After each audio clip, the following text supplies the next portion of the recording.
So I wanted to try a new video format, so let me know what you guys think of this whole PowerPoint presentation style. I kind of want to use it going forward. So around last Halloween, I decided to play through Resident Evil 4 Remake and tried to get the S+ rank on professional difficulty. But I had the urge to play the game again somewhat recently, and I figured I should probably make it harder on myself this time, which is where this came from. Can you beat Resident Evil 4 without taking any damage? So let's go over the rules of the run.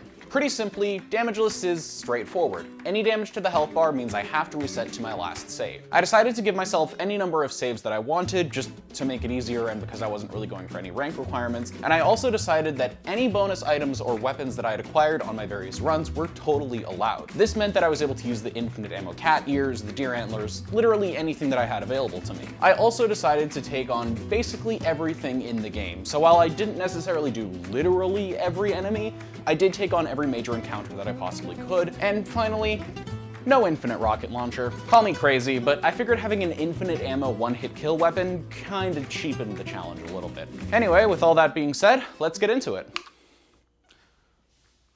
Right, yeah, if you could do that, it would really help me out. Look, fun buttons, please press. Moving on. With the rules set, it was time to jump into the run. In the first chapter, one thing I wanted to show off is that in New Game Plus, you can actually end the village fight early by going up to the house where you'd first get the shotgun and shoot the bell in the distance with the sniper rifle. But when I tried to, I couldn't line it up fast enough, so I had to reset and had to resort to shooting enemies from a choke point because I suck. And get used to that. Baby strats are what made this run possible for me. The rest of the chapter was an easy clear though. Turns out when you have a fully upgraded arsenal of everything in the game, most of the fights become trivial. And then a missionary shows up to kick my ass. Waking up in prison, the only way to escape was by shanking everything that moves. I equipped the deer antlers for no reason, seeing as every enemy here dies to 3 stabs anyway, before continuing onwards to the valley where you get the emblem. This one forced a few resets. I typically start by using the stingray to take a few enemies down at a distance before jumping in, using whatever cover I could, like the house at the beginning, but this strat proved ineffective against the endless stream of zombies. Rushing also had mixed results, even with abusing the game's wonky code with ladders and interactables, but eventually I managed to get through by using the striker for crowd control and gunning for the objective. The rest of the chapter was cake, but also served as a good reminder that you will get snuck up on if you are trying to have fun. After a second missionary ass-kicking, it was time to take a dip in the lake. Running over to the church, I ignored most of the enemies until I got to the quarry bridge, where I tried to walk through the fire and the flames. It did not end well. But on second attempt it went, damn it! 4th time's the charm, letting me move on to the fish farm. It's amazing how effective just running past everyone is. Anyway, the fish farm was just a matter of gradually taking down enemies, letting me escape with just a bit of body armor damage. From there oh right, I should probably explain this, huh? Yeah, so for the purposes of this run, I didn't consider body armor damage to be comparable to actually taking health bar damage for a few reasons. The first and the biggest one, it just felt cheap most of the time. Usually when I took body armor damage, it came from a sneak attack, not from directly confronting the enemy. And most of the time when it happened when the encounter was basically already over. I'd taken out most of the enemies in the area, and the music had completely stopped, so the attack truly came out of nowhere.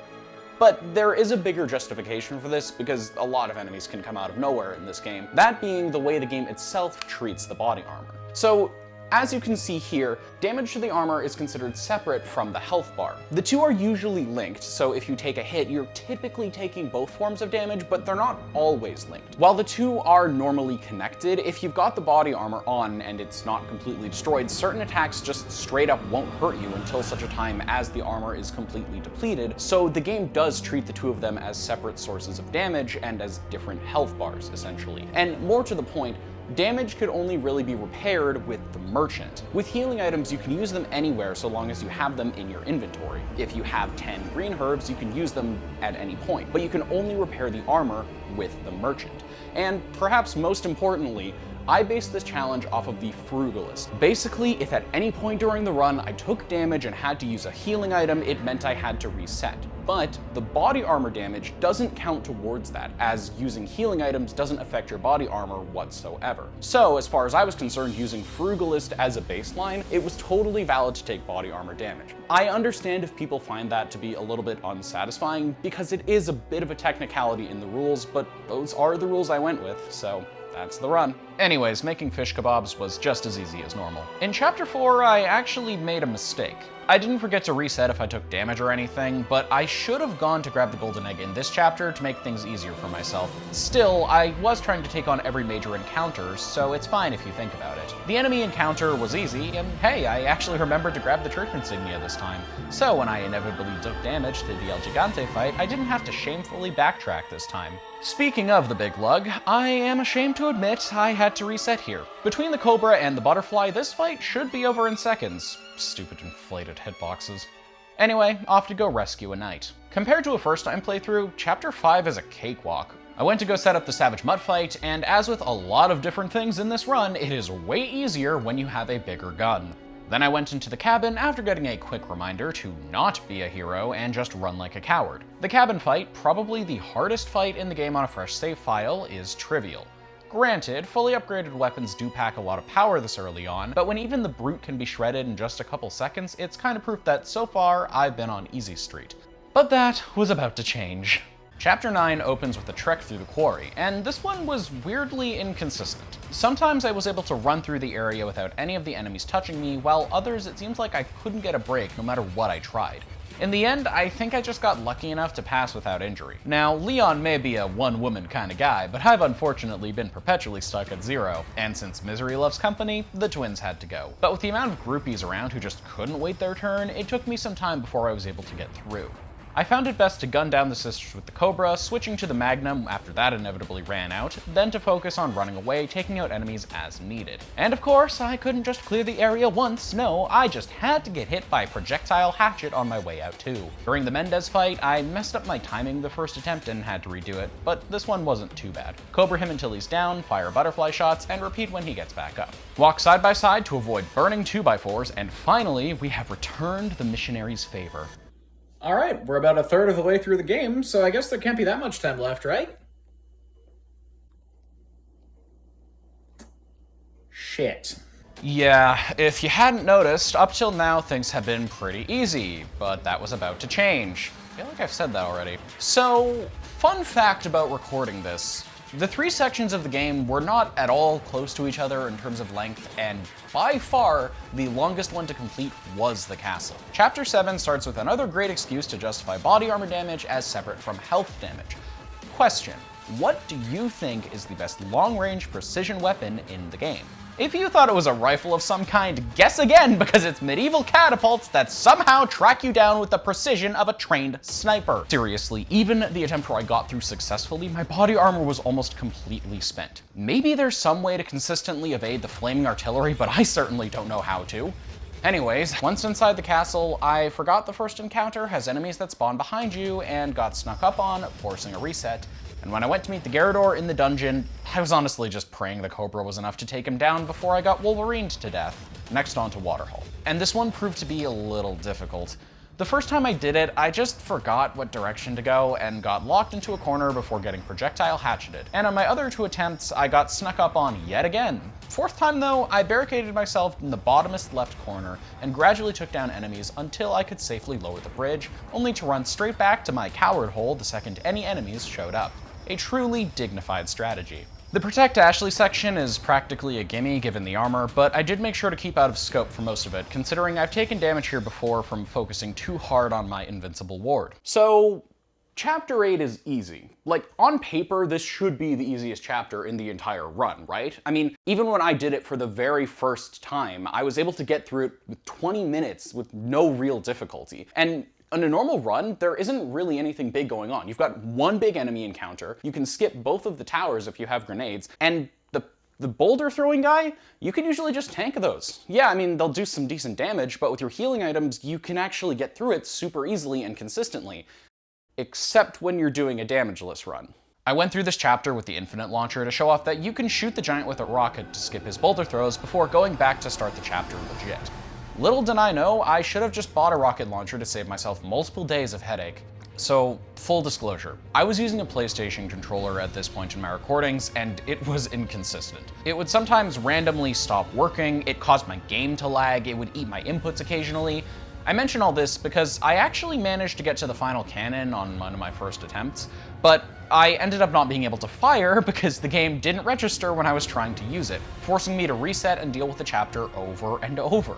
and it only gets worse. See, whenever I would take cover, there would be moments the game just decided I took a hit anyway. I had to have the striker equipped or I'd get hit by a zombie in the first tower. It was a ridiculous amount of times I had to reset either due to controller error or my own lack of skill getting in the way. Eventually though, I got the area down to a science. Use a grenade to blow up the first tower gate. If you miss, reset. The second gate can be grenaded, but it's a minor time save that's only useful for speedruns.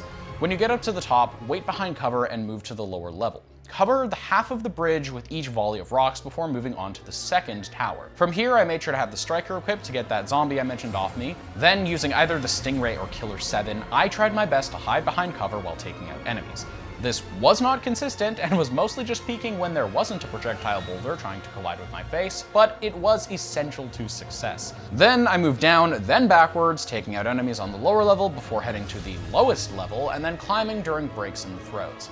After this, I went into the final tower and set up the cannon, only to barely manage to hit the giant before he hit me due to the game deciding I missed the first shot. Never did I think such a fundamentally easy chapter would give me so much stress. And the good times just kept on coming. So chapter 9 isn't too bad overall, but it started with the hedge maze. Alongside projectile rocks, dogs and bugs were the two biggest run killers I had to deal with. Both of these enemy types have low health, but they move so fast they can sneak up on you super easily if you aren't prepared for them. They're also hard to hit and can sneak up on you super easily either due to coming from strange angles or just appearing in front of you, which was the main problem here. There are about 10 dogs in the maze. 2 wander around and can attack you from anywhere if you aren't paying attention, or even if you are because they just don't make noise when approaching. 5 are in cages, and 2 that spawn in consistent parts of the maze. Plus 1 who shows up when you get Ashley to hold the lever at the 3rd tower. Memorizing the spawns of the dogs was essential, and even then, sometimes I just miss completely. Needless to say, these things were my worst enemy across the run, aside from Pebbles McGee over there. And by the time I was done getting all the banners lowered, I had personally made sure to give all Cujos the old yeller. Now if you'll excuse me, I need to go pet my dog in way of apology. The rest of the chapter was about the same as normal. The knights just needed some magnum shots to go down, and I thought I missed my grenade throw in the gallery since it hit the railing and fell the wrong way, but I guess I timed it well enough to count anyways. And again, Ashley is invincible in the armor, so it kinda defeats the challenge of this next bit. Chapter 10 marks the next obnoxious enemy appearance, bugs! But first I went down to fight the Merciless Knight, who was way easier than expected. Anyway, the winged freaks are pretty similar to dogs in their mostly silent movement and high speed, but with the added bonus of aerial mobility. The choicest of baby strats were used liberally in what I affectionately call the bug room, using the Stingray to take down as many of these buggers as I could before getting swarmed, switching between the striker or the blacktail for the rest. But of course, just because you have all the ammo in the world doesn't mean you won't get attacked during a reload. After a clear on my second attempt, I went back to save, and good thing I did. See, I was actually able to beat the double Gyarados fight pretty quickly by ringing the bell. But when I got sent to the underwater passage, I purposefully fired a bunch of shots into the water to avoid getting attacked by the bugs who hide down there. But of course, the literal last bug in the area just had to sneak up on me from behind, forcing me to redo the Gyarados fight multiple times with nowhere near as much success as the first. Joy. Anyways, after finally getting past these sections, I met with the Verdugo, another enemy who is much harder on a normal run. See, with the fully upgraded Cobra and Butterfly, you can shred this thing's normally massive health bar in seconds. And while I did mess it up the first time, it was the easiest thing I had done for a while. I wasn't expecting to have as much trouble as I did with Chapter 11. Once again, I used the Infi Launcher to demonstrate that you can skip this TNT section before going back to do it legit. And this was a fight that I wasn't expecting to be all that difficult. The enemies weren't as tough to take down as the castle ones, but I still found myself having to reset a few times before getting it done. Then came the double giants. So the first one could be taken down semi-consistently using the Cobra, then landing about 3 butterfly shots. I say semi because sometimes it would decide to just punch me in the face rather than shout at me. But the armored one was a different case. As with many things in this run, the first attempt went best, with me managing to get the TNT on its back to blow up, but I misjudged the stun time, so I ended up taking damage, and from there, things only got worse. In hindsight, I should have just used the gate. Anyway, the giant's attacks are pretty wide and sweeping, letting it hit you from way too far away, and since your target for damage is really small, it's hard to hit consistently. Plus, this thing will chase you down across the entire map to try and give you an aggressively unwanted hug, making it hard to avoid, especially when Luis just pieces out mid-fight. Eventually, I was able to beat it before Luis even returned with the dynamite somehow, which I count as a pretty impressive feat, so all's well that ends well, I guess. Minecarts are the same as any run, and I've done it damageless before, but that doesn't mean the game still won't find a way to screw me over, such as missing my shots with the auto-aim gas mask equipped despite my reticle clearly being on the enemy in question multiple times. The bug nest required a similar level of caution to the bug room before, but a few attempts later, it was time for the Krauser fight, and this is when I finally had to ditch the PlayStation controller. I'm amazed it lasted this long. See, when a fight requires you to have very precise timing and inputs to avoid getting shanked, and my controller just decides to randomly stop working, sometimes for so long as to let Krauser completely fillet me, I think I need to change my strategy. With the deer antlers and fighting knife, this fight takes very little time, but I was still sweating on this one, not only because offense really is the best defense here, but also because I managed to outmash Krauser before taking what would have been damage, forcing a reset, so that felt amazing, and oh yeah, Luis dies. Chapter 12 was about the same as normal, which is weirdly refreshing at this point. The only big thing to have to go through was getting the golden egg because, like I said earlier, I didn't get it in Chapter 4. The fight in the double Gyarados room wasn't too bad, but I did have to reset a few times, mostly due to these little skitter bugs who, you guessed it, are fast and hard to spot. Add one more enemy to that list of major annoyances. The rest of the chapter was business as usual. Just run in circles on the clock tower platform to avoid getting hit, try to avoid flying hatchets, make your way to the salad fight, turn him into egg salad, and move on. Something interesting I found out about Chapter 13. You can actually snipe enemies from the first area from super far away, like as far as the start of the map. This let me pick off problem enemies before engaging proper, letting me clear this area super easily first time, then get hit by a hatchet to the knees and having to reset anyways. Also, you can shoot out the searchlight, something I only learned by the time I had already cleared the area of enemies. Go figure. When I did eventually get into the regenerator labs, I found out that while the Ellie and Stingray are quite good for taking these guys out, my aim is not good enough to justify my level of calm. Chapter 14 started with me getting hit by what I assume was a spider, so I had to reset before moving on to the Iron Maiden, another enemy to add to the list of wow, you are way easier to beat in hindsight. Heading over to the Dark Bridge room, I took out the second Iron Maiden before solving the door puzzle and moving right along to the... So after I beat the two Iron Maidens again, this time taking no chances, I moved to the Wrecking Ball area. An easy one-time clear thanks to my grenades, unless I stubbed my toe, I guess. I get through on the second try and set up the Walking Dead fight. Also, I found this brute waiting back here. I guess he was supposed to join in earlier, but due to me clearing the area fast enough, he didn't. I don't know, free gem. The Super Iron Maiden was easy, but I did take some armor damage from its spike launching attack, so if you're mad about that, I guess you can be again. But now, it was time for the real Krauser fight, as well as the encounter that I was probably the most worried for. See, this fight takes a while to get through. The first area alone is most of the fight, and by the time you even get to fighting Krauser for real, you've probably already used up most of your mental faculties just trying to get past him. This fight is a process, so I'll walk you through what I did. To start with, at the opening section, I got the Killer 7 and fired on him after he used his TMP ammo. This was usually enough to end the first part of the fight then and there, but if it wasn't, I had to be careful and ready to parry whenever needed. Once you see the flashbang, you're good. In the next section, back yourself right up to the bars behind you and take out the mine. Then aim from where you just fell.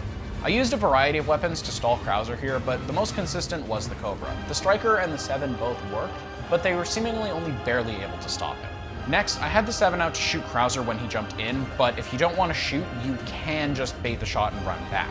Then I used the Blacktail to take out the first turret, then the second. You can skip shooting the second by hugging the wall at the end of the first hallway and precisely aiming for the mine though. Shoot the turret in the curved hallway and bait the arrow by running forwards then turning back. Get used to baiting attacks, it's essential for the next few steps. In the explosive arrow shooting range, I waited at the back and used the 7's laser sight to hit Krauser and stop the assault, before heading to the final normal Krauser section of this fight and unloading butterfly shots as quickly as I could. It's inconsistent, and you might take body armor damage, but at this point, I don't even care. Besides, you can also get through without, and I have done it before, so there. Armored Krauser is a different beast, though. The first dash really messed with me. I couldn't get the parry timing right, and it was responsible for so many resets. Still, I did eventually find a different solution. When you first get down here, take a second to reload your stuff. If you run forward straight away, Krauser will slash you when you aren't expecting it. Assuming you manage to get around the corner in time, which is not at all consistent as his slash range is huge and Krauser will cover the entire length of the hallway with it, you're fine. I also found out the hard way that this bitch waits for you, so give it time when you dodge the slash. With that done, I pulled out a single-use rocket launcher I bought and won the day. Hey, I never said those were off limits, and besides, this fight took way too long to consider even trying it legit. I mean, literally half of the page of this script is just the lead up to the fight, and it's not even a consistently safe strat. So I will proudly sit at Weenie Hut Jr. in this case. Chapter 15 marks the final 2 real encounters of the game, with the first being much harder. Kind of. For the first half of this encounter, you have Mike there to take out enemies via drive-by helicopter, assuming you have 2 heavy grenades, which I abused maliciously, letting the main man mow down monstrous menaces most magnificently. Just look out for spiders. When I got into the gated area, at first I played it super careful, taking down enemies from a choke point behind the shack at the top left, but after having to redo the section a few times from enemies you'll see later, I found it best to just lame out the first wave, pull the first lever, then book it to the second and hope for the best. Weirdly enough, the next part was what actually forced most of the resets. See, you have to deal with 4 bugs and potentially a couple of regenerators in the next few areas, which each brought their own unique challenges. The bugs are just hard to hit, as I mentioned before, so I did that for them a few times, and the regenerators were behind a lot of difficult cover, making it hard to consistently hit them. Each had a solution though, such as returning to where I came from for the bugs, or just avoiding the Nightmare flesh bags altogether since they're stuck inside body bags. But these 2 enemies caused more resets than anything else in this chapter. Speaking of, the final area was mostly straightforward. Take out whoever I can from a distance, move forward slowly, get trolled by bugs and out of my... Take out whoever I can from a distance, move forward slowly, get trolled by bugs outside of my line of sight, spider forces a reset, bug gives me a heart attack, you know, the usual. Chapter 16, as usual, is a victory lap. But before I went into the Sadler fight, I had to ask myself, is it really okay to continue never fighting this boss? Wouldn't it be better to embrace the challenge the game throws my way instead? No. Go Gadget Rocket Launcher.